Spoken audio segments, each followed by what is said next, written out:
Hey, what's going on, everybody? My name is Dylan. You guys are chilling with Dylan, and today, let's talk about some sneakers.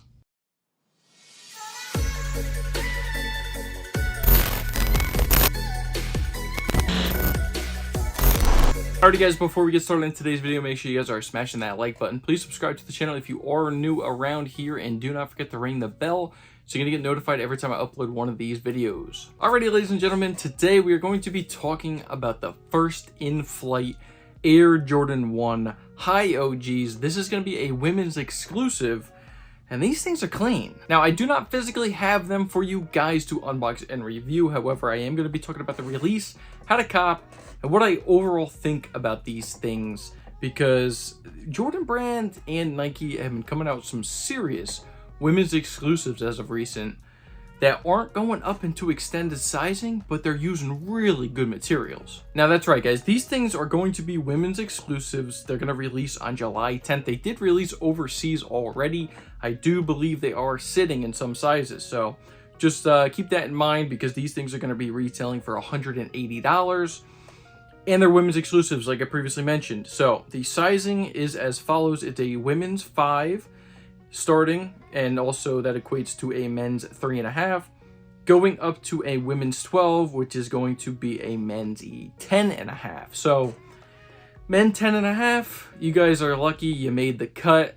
Anybody up and above, like your boy is, I'm a men's 11.5 in Jordan 1s. We are out of luck for this release.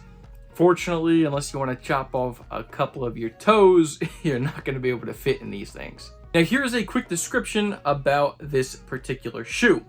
This first in-flight edition of the Air Jordan 1 honors the home of the high flyers. It celebrates the historic moments in flight, as well as the pioneers that first set our gaze on the skies.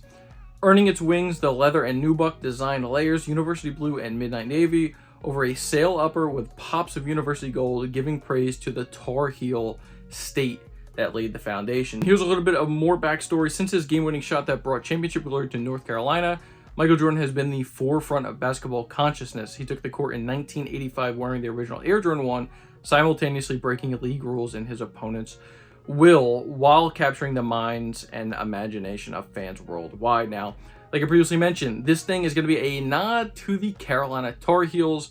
Obviously, Jordan went to North Carolina in college, so obviously by the colorway, using that University Blue, this thing is a banger. Now, if you're looking at these things, they're using the same exact University Blue nubuck. It looks like they're using that same nice side panel tumble leather that they used on the University Blues.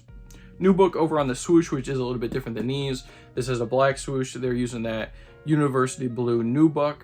And then for the back wings logo right here, the wings tabs, they're going to be using that obsidian style blue. So it's a nice little hybrid sneaker.